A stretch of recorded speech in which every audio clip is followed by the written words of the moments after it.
Welcome to Fun and Games Side Quests. Every episode is a different host sharing a video game they love and why they love it. Hello everybody, my name is Ben, aka The Marvelous Iggy. I am a content creator for ChartShot.com, where every Friday I do a weekly video game podcast, the ChartShot Gamecast, with two friends where we discuss the news in gaming and the games we've been playing that week. I'm also the co-host of Atomic Shot, a Godzilla podcast where me and another friend of mine have been watching every single Godzilla movie and reviewing them in anticipation to Godzilla vs. Kong in a few weeks. I am also a Twitch affiliate, and I'm also a YouTube creator where I put out at least one video a month. But we're not here to talk about me right now. We're here to talk about one of my favorite games of all time, and the game that opened the door for the JRPG genre, that is Grandia. Now, most people my age grew up playing either Final Fantasy or Dragon Quest, or Dragon Warrior as it was called back then. But even though my dad was a manager at a local video game store, JRPGs were not common in my house. I don't remember getting Final Fantasy 2 or 3 for my Super Nintendo, or even Chrono Trigger, or any other big SNES JRPG.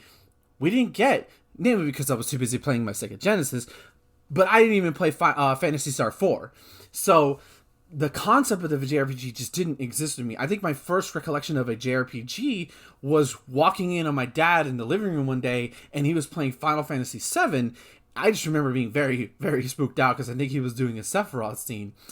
So then fast forward from 1997 to 1999, and I can't remember if my dad either bought this game or rented it. I think he must have bought it because my brother ended up beating it before I did.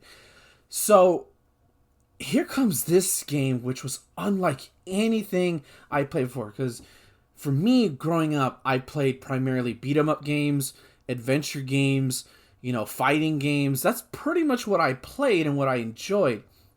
Again, not to say that I didn't like JRPGs back then. I didn't know what they were. So here comes this game with voice acting, with a world that looks so different that I was used to back in the day. Because you got to remember, even though this has like polygons in it, this was such a late part of the PlayStation 1 cycle that it looked a lot better than, say, like the early PlayStation era did.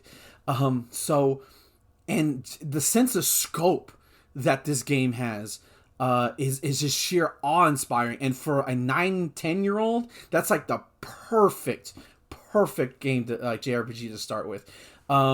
So why did I fall in love with it? What makes this game special? Why didn't I just ignore this game like I ignored other JRPGs and wait till a few years later, like some of my friends did for Final Fantasy X?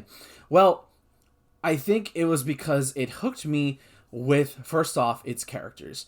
So initially you start with two characters.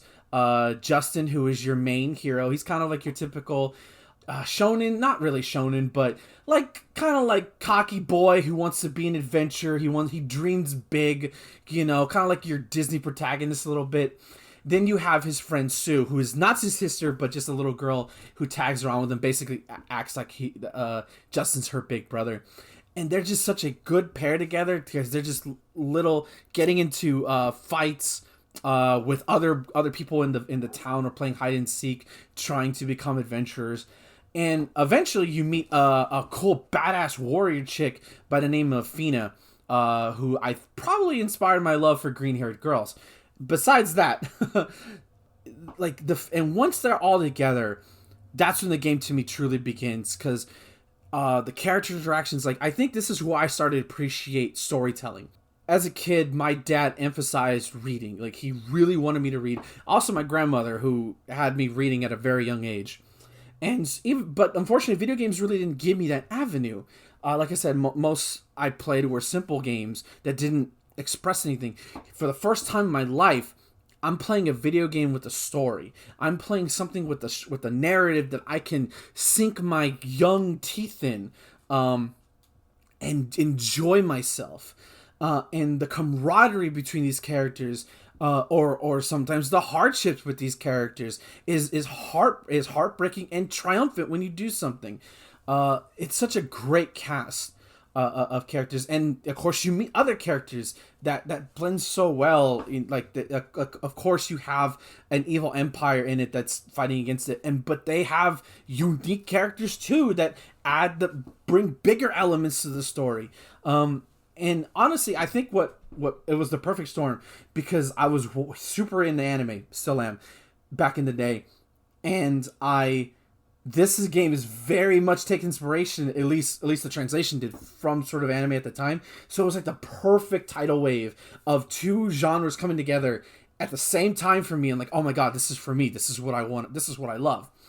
So, and I no game had ever done that for me before. It was such a thrilling experience. I had a reason to hate the bad guys versus basic simple things like, oh, they took your princess again, or or like you got to just find the things to get to the next thing. It wasn't objective based anymore. I was doing it to save something meaningful. It had meaning to it. And that to me inspired me to play it. Unfortunately, I never beat it as a kid. I didn't actually beat this game till like a few years later, but it doesn't deter my love for it. I didn't understand the concept of grinding. But as with this game, it imbued my love of storytelling. It also imbued my love for history. So one of the cool things about this game is that it deals with the ancient history of this world.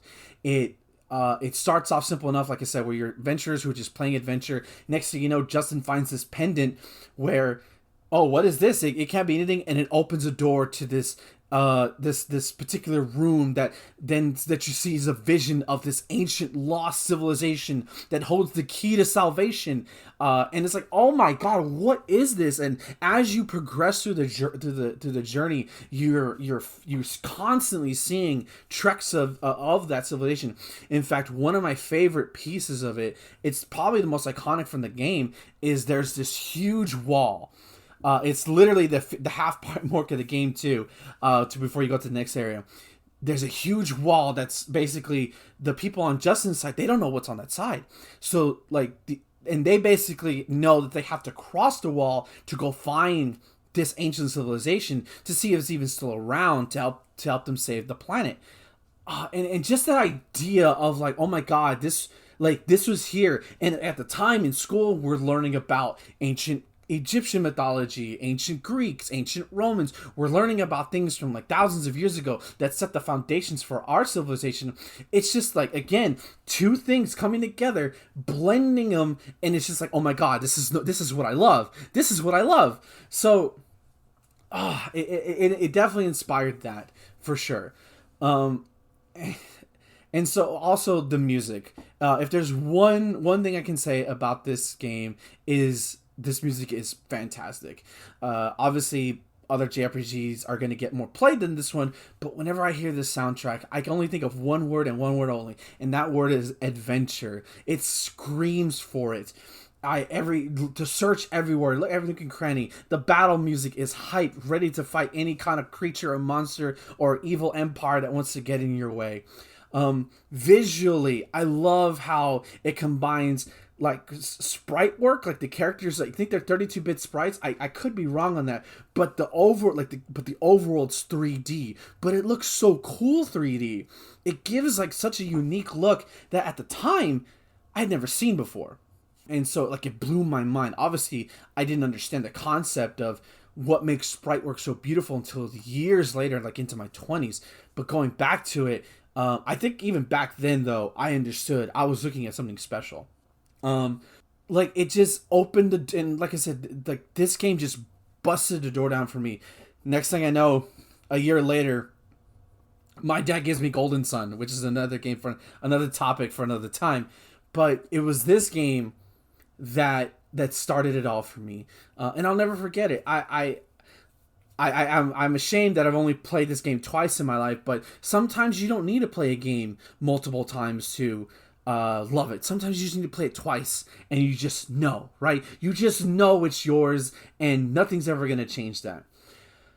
So I hope my enthusiasm for this game came across. I hope you try it. Luckily, they've remastered it, both the first and the second one, recently. So I hope you play it. It's if you've never played this game before, it's truly a game to try. It's definitely, to me, I think it's aged just perfectly fine, unlike certain games from that time period. But thank you all for listening to me ramble, and as always, happy gaming, everybody. Hey, Nerf herders. You sure you want to go with that? Hey, everyone. There we go. More inviting. Have you ever had a movie that you really wanted to love, but something holds you back? Or one that you did love in spite of a flaw? Well, I'm Case Aiken. And I'm Sam Alisea. And on Another Pass, we sit down with cool guests to look at movies that we find fascinating. But flawed. And we try to imagine what could have been done when they were made to give them that little push. We're not experts. We just believe in criticism. Constructive criticism. Sure. So come take another pass at some movies with us. And every now and then, we can celebrate movies that did it on their own, too. You can find us at certainpov.com or wherever you get your podcasts. Pass it on. CPOV. certainpov.com.